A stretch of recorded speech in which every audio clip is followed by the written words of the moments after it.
Hello, Dr. Taylor here. This is a video on course organization for physics at Del Tech on D2L.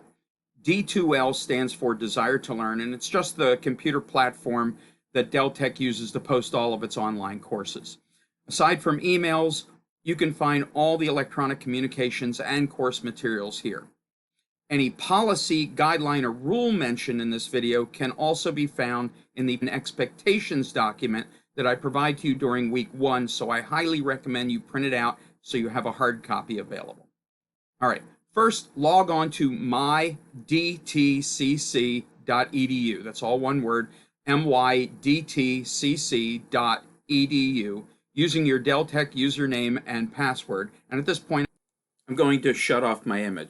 So if you look over here on the left side of the screen, you'll see this blue menu tab bar, and there are a number of different tabs that might be of interest: emergency resources, student resources, courses D2L, student information email, the calendars including academic calendar, registration, etc. But the two ones we're going to discuss here are the courses D2L and your email. So let's click on the courses D2L to enter your courses, and you're going to immediately get a page of courses that you're both currently taking and have taken in the past, depending on which of these semester tabs you tap at the top here. So let's click on the course that we're currently taking. So as soon as the course page opens up in D2L, you'll see this Welcome to Physics 111 announcement. This is very similar to the Welcome to Physics 111 email that most of you received before the beginning of the semester. And right at the top, you'll see my name, Mark Taylor, and my email. This is my primary means of communication, mg.taylor, Taylor, at dtcc.edu. And you can email me anytime. Now, below that are two very important Zoom links. One is to student hours, what we used to call office hours. And these are on Mondays and Thursdays from 4:30 to 6:30 p.m., even if there is a holiday. During the first 2 weeks of the semester, I'll open this up and have it available so you don't need to make an appointment. But after the first 2 weeks, try to email me before 2 p.m. on that day so that I can be in some location to set up a Zoom meeting with you. The Virtual Tutoring Center is a service provided by Del Tech for a wide variety of Del Tech courses, and this does not require an appointment, though you can always make an appointment if you want to reserve a particular tutor, including myself. My hours change every semester, so please look at your welcome letter to make sure that you see my current hours at the VTC. My hours are also posted in the signature of my emails, so when you get an email, just look at the bottom.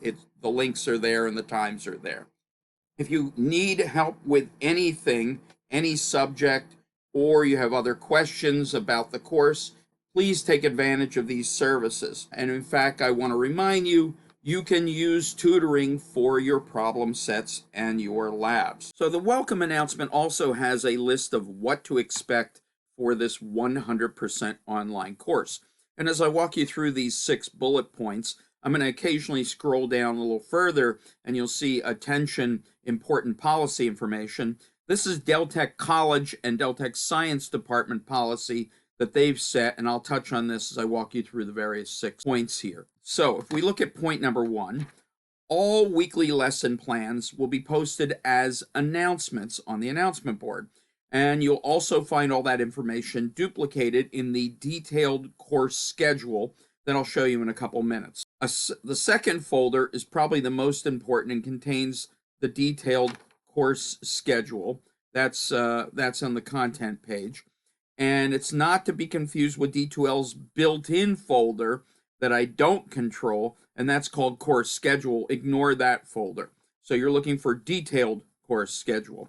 So number 2, all lectures are posted as videos. There is no scheduled class time for this course, either physically on campus or by Zoom. So that means the video lectures posted are your lectures. Closed captions are available on all lectures. Be sure to follow the schedule and watch the lecture video that's for that week.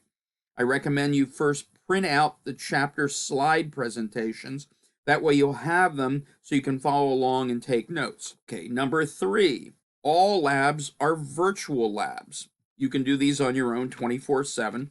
The labs contain active links to online physics simulations or physics videos. And depending on your device, you might have to hold down the command key or the control key when you click on the link to these labs. Number 4, all problem sets are posted as PDF files. Now, I realize students will be typing questions into Google and looking for answers, but I'm going to tell you right now, many of the online answers are either incomplete or just plain wrong. So even if you do this, please do your own work in addition. If you insist on using them, you have to demonstrate you understand what you're copying down. And this means show your own calculations if there's significant math involved, and it means putting answers in your own words if you found a written answer to a question. Points will be deducted if you don't follow those guidelines. In any case, always be sure to read the instructions carefully for any problem set or lab question. I found that the absolute vast majority of points that students lose on labs and problem sets are due to either misreading the question, not even seeing some of the questions because you skip over them with your eyes, or missing some of the many hints and suggestions throughout the assignment that are usually in bold, highlighted in yellow. So look for those. The most successful students are the ones who carefully read the instructions and hints and then apply that information to their answers. Another extremely important point I need to address about both problem sets and labs is late submission of assignments. The science department has recently set a strict policy regarding late submissions that states that 10% will be deducted for every day your assignment is late, unless you have an extension. If you ask me for an extension in advance, we can talk about it. Remember, the first late day literally starts 1 minute after midnight for the day after it's due. And in addition, I am not allowed to accept any work that's more than 7 days late. At 7 days, you've already been penalized 70% of your original score, so there's no work will be accepted on day 8. And finally, with regards to assignments, and this is good news for you, the lowest individual problem set grade and the lowest individual lab grade will be dropped from your score at the end of the semester. Number 5, all exams and practice exams and the optional final are online unless otherwise specified. The regular exams and the final exam, in other words, the ones that are graded, must be monitored using test monitoring software. It's called the Respondus Lockdown, and it requires you to have a working webcam. Remember, because of this, the department chairman has asked me to remind all students that they must have a working webcam on their desktop, laptop, or possibly tablet device. And unfortunately, some devices will not be compatible with this Respondus Lockdown software, including certain tablets and certain Chromebook-like devices. And this is why I have included a quote-unquote fake quiz in your schedule on the first week of class that will actually install this software. So you will find out in the first week whether your device will work to take your exam 1, 2, 3, 4, and possibly the optional final. So take the fake quiz right away so we can deal with issues before you have to take an exam. All right, remember, it's your responsibility to keep track of the open and close dates for each exam. All exams are open for at least 1 week, but each exam will close at 11:59 on the final day. In other words, 1 minute before midnight starting the next day. Practice exams are available online, and you can take them over and over again until you ace them. I highly recommend you do that. You'll be able to see your score, and they will not affect your grade. They're also a bit longer than the actual exams because I wanted to give you extra practice problems to help you prepare. Feel free to review the practice exams after you've taken them because I've included lots of feedback on individual questions throughout the tests. So I also wanted to add another word about exams, and I'm going to go slide down to the policies section to talk about that. So if we look at the specific policies on exams and we scroll to number 5 in the exams, you'll see this is a list of what you can and cannot use on exams. These are the allowed resources versus the forbidden resources. So the allowed resources, there are a lot of things. You're allowed to use the physics formula and reference handout packet that I give you in the first week. It's 17 pages long, so print that out right away. You can't use electronic copies during a webcam monitored exam. In addition to the 17-page reference sheet, you can use your notes and all presentations from the units. Yes, you heard me right. These are a lot of useful resources because I want you to focus your efforts on understanding the material and using the formulas rather than spending a lot of time memorizing formulas. Now, the big caveat, however, is all materials must be printed hard copies. All right, you can't use electronic copies of anything during a monitored exam. And besides, you'll find it extremely useful throughout the semester as you go through each unit if you have these things printed out. In addition, you can use a scientific calculator. Make sure you know how to use it. Scrap paper, a ruler, because you might want to draw something, and whatever you need to write with. Okay, now let's talk about the forbidden resources. On exams, you cannot use textbooks of any kind, any outside handouts, anyone else's handouts. You can't use your problem sets or labs. You can't get help from other people, obviously. And of course, you can't use internet searches or internet sources of any kind while you're taking the exam. These are all absolutely forbidden during any testing assessment, meaning the regular exams and the final exam. Now note, this is very different from what's allowed in the labs and the problem sets. There you can even get tutors to help you finish those assignments, especially if you're struggling with any particular questions or topics. All right, and if we scroll to number 6 here, you'll see this is the missed exam policy. Students can make up one missed exam, but you're expected to contact me before the exam due date. Now, if there are any extenuating circumstances, which I realize can certainly happen, contact me as soon as possible. You may, however, be required to provide some kind of documentation of the circumstance, especially if this is the second time it happens. It's best to check with me and always check as soon as possible. And makeup exams must be completed within 1 week of the original due date, and they might be a different format or different version of the original exam. Okay, so let's quickly talk about the final exam. The final exam is absolutely optional. If you take it, your final exam grade will replace the lowest regular exam grade, as long as you hadn't received a 0 on that grade because you were caught cheating. If your grade happens to be very low on the final exam, in other words, lower than all the other regular exams, it won't be used, and it can't hurt your overall grade. So taking the final can either help you or have no effect. There's absolutely no risk in taking it. Now, if you have any issues with the various exams, including technical issues or due dates, please email me as soon as possible. If this happens, please don't panic. Even if it's late at night, we'll fix the issue either that day or the next day. I won't hold you responsible for system errors, which do happen occasionally, unfortunately, and so we'll just deal with them. Okay, and let's just slide back up to the things we expect for this course. And you see number 6, the last one on this list.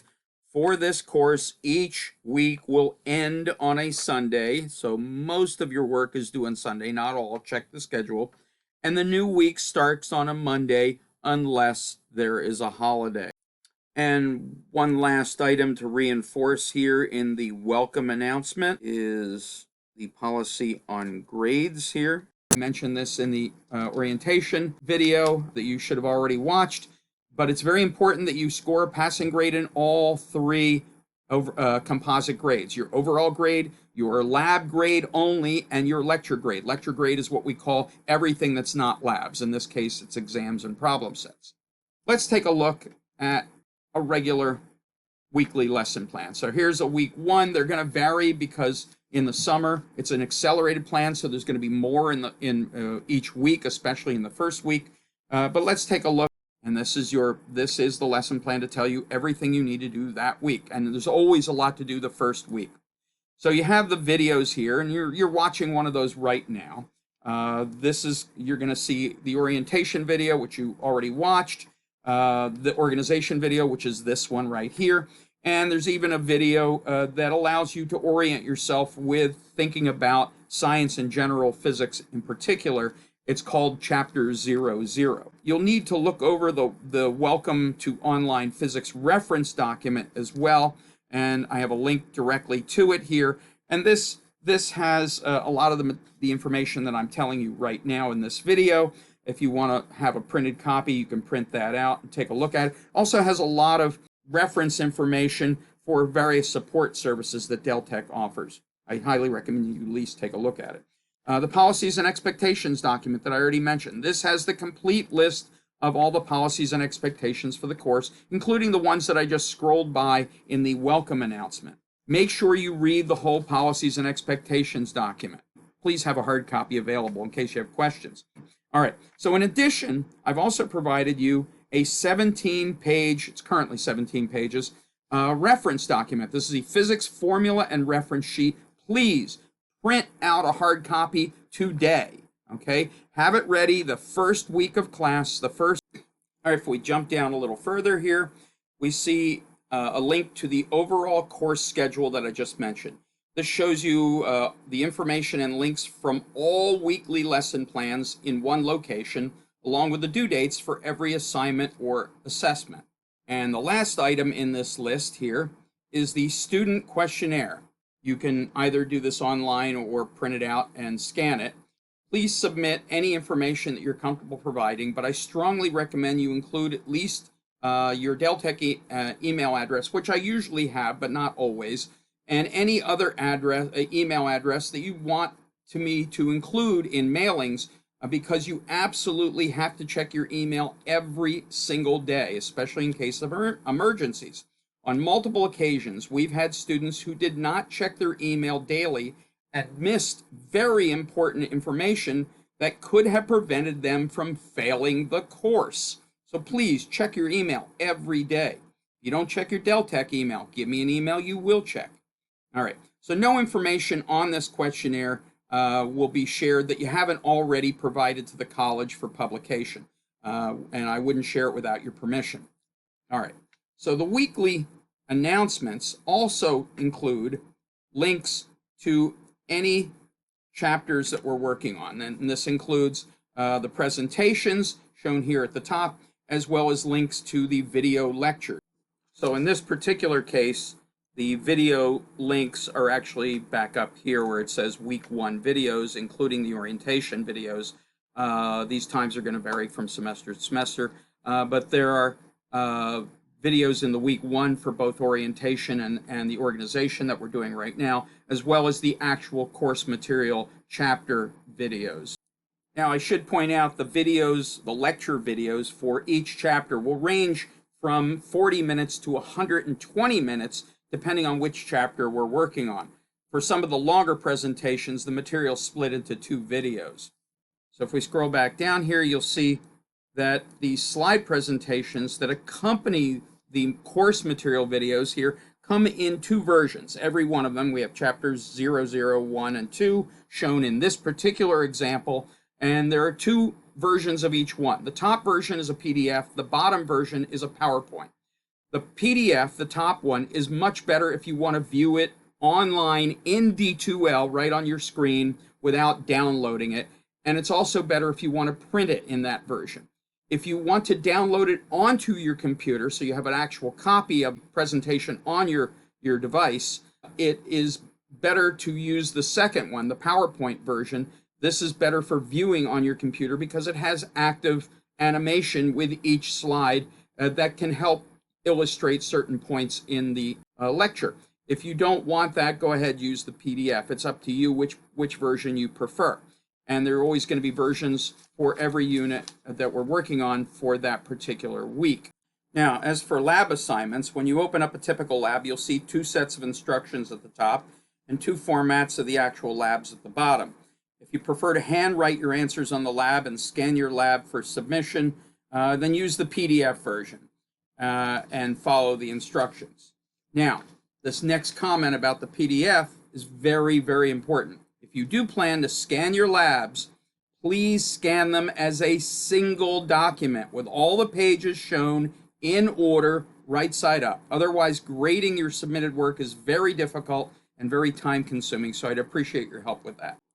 If you don't have a scanner and you still want to use the PDF version, you can always use your phone camera instead, and there are free online apps like Adobe Scan or Notes app that's actually available on iPhones, or you can use a free, easy-to-use online program like combinepdf.com. That's all one word, COMBINE PDF, combinepdf.com, for merging photos together into a single PDF, or merging PDFs or merging JPEGs into one big PDF. Now, if you don't have access to a scanner and you don't want to go through this, you can always type your answers using the Microsoft. Now, as for the problem sets, however, they're only available as PDF files, so I have no control over that. So you'll have to either scan, or some of you have access to software that allows you to directly write on the PDF files right on your computer screen. If you don't have that, I highly recommend you find that, but I'm not familiar with that software for my particular use. Anyway, they have to be a single document just like labs, so please make sure the final copy is a single document with all the pages in order and upright. So let's return to the top here, to our blue menu bar, and let's look at the headings here. We have 5 headings: content, activities, tools, grades, and help. Now the content page, not surprisingly, is where you're going to find the course content. So let's click on that.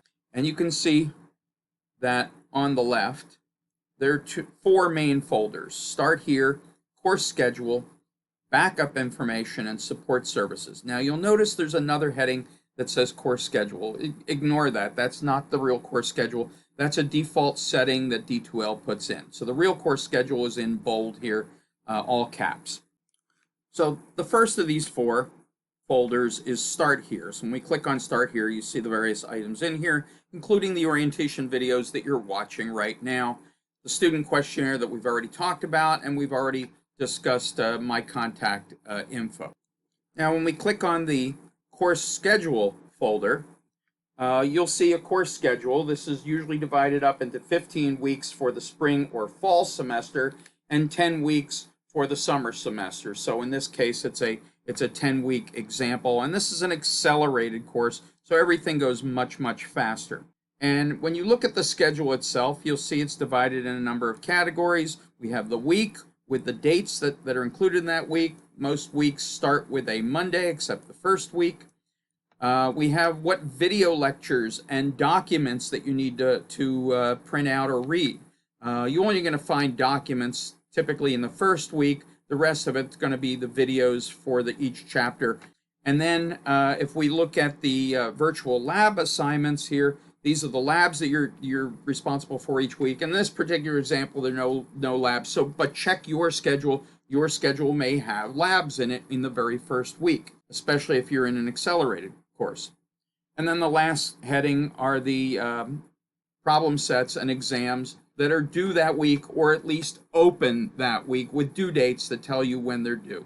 Now, as you can see, every item in the schedule is an active link where you can find the assignment or assessment, and all the due dates are shown. Just be sure to keep to the weekly schedule to maximize your success in the class. If we go back out of the schedule, and we go back to the contents, you'll see the next folder is backup information. Now, backup information, you really don't need to go here very often. This is just if you can't find something that was actually originally listed in a weekly announcement or maybe in the course schedule, and you can find the various items in the backup information. So we have a copy of the physics formula sheet, the various weekly lectures, the labs, the problem sets, the policy and syllabus documents, the various unit presentations, either in PDF format or PowerPoint format. So you have all these different backup items that you can go for, but you really don't need to go here. Everything is already linked for you in either the course schedule itself or the weekly lessons.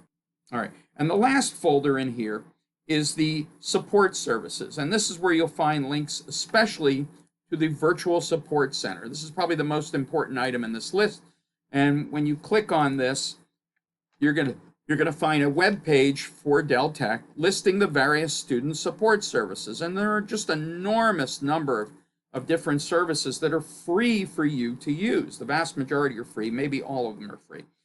These include links to advising, to library, admissions, billing, the bookstore, which will be important for buying your textbook for this or any other class, career services, disability support for any type of disability. Please contact them if you're not sure if you qualify. There might be situations where certain learning disabilities would certainly be considered, and you would get some kind of accommodation, possibly even including extra time on exams. There's mental health support, financial aid. There's a link to student life, technology. Technology is a good place to start if you're having technical issues with D2L or any of the various Dell Tech websites. And then we scroll down and we have testing centers. There are 4 testing centers, one at each of the 4 campuses, and the tutoring center. This is where you can get links to the virtual tutoring center, where a number of different tutors in all different subjects are available for you to get help. This is absolutely free. You don't need appointments, though appointments can occasionally help if there's a big demand for the tutors. So we have a lot of different services that are free to you. I strongly recommend you flip through this page and find out exactly what is available. So let's go back to the activities menu. And the activities menu has a number of different headings. And the most important ones to you are assignments and quizzes. Now, you really don't need to go here because the assignments are the labs and the problem sets. You already have links in the course schedule and you have links in the weekly announcements. But this is just another place to find them. And the same is true with quizzes. Quizzes is what D2L calls any type of test. The quizzes, the exams, the practice exams, and the final exams. They're all there, but you don't need to use this again because they all have links already in your course schedule and your weekly announcements. So let's go to the tools menu here in the blue bar at the top. And again, there are a lot of items in here, most of which you're probably not going to need. The announcements is just where you can find all of the individual weekly announcements if you don't want to go to the main page to look for them. So you can find all the announcements that are posted throughout the semester. They're all going to be there. Discussions is if anybody starts a discussion board. We don't have one currently. And system check is if you want to make sure that your hardware and software are appropriate for accessing D2L, though you're already in D2L, so it's kind of a moot point. Now, if we slip over on the blue menu to grades, you'll see there are 2 headings here. There's class progress, where both you and the instructor can see how much material you've accessed throughout the semester, and grades. So when you click on grades, you're going to get this table of all the different individual scores that you got on all your problem sets and your labs, as well as exams, and even the practice exams, which don't count, and then the final. And since the final will replace the dropped grade, this will show you what grade was dropped in the process. But you'll also see a couple composite grades at the top. And these are extremely important, and you must keep track of them. The lab grade, which is the average of all your labs, and the lecture grade, which is the average of everything else. It's the weighted average of your exams and your problem sets. If you had quizzes, those would be in there too. So you must have a passing grade in your lab grade. In other words, a 69.5, which rounds to a 70 in labs, a 69.5, which rounds to a 70 in lecture grade, as well as your overall grade, which will also appear in the sheet once you start accumulating grades. And Dell Tech policy absolutely states you have to have a passing grade in all 3. So all 3 grades have to be passing for you to pass the course. Remember, you're absolutely allowed to have tutors help you on the labs and the problem sets. And finally, if we slide up to the blue menu and select the last item, Help, we see a menu bar that has several different types of assistance and support links, including D2L and technology help, and another link to the virtual support center that I already showed you, that's student support at the bottom, that I strongly recommended you take a look at earlier. So, in closing, if you have any questions, please contact me by my email, mg.taylor@dtcc.edu, or our student hours, or at the Virtual Tutoring Center. You only have to stop by for a minute and say hi, tell me your thoughts, tell me your concerns. And with that, I thank you so much for your patience and wish you the very best of luck.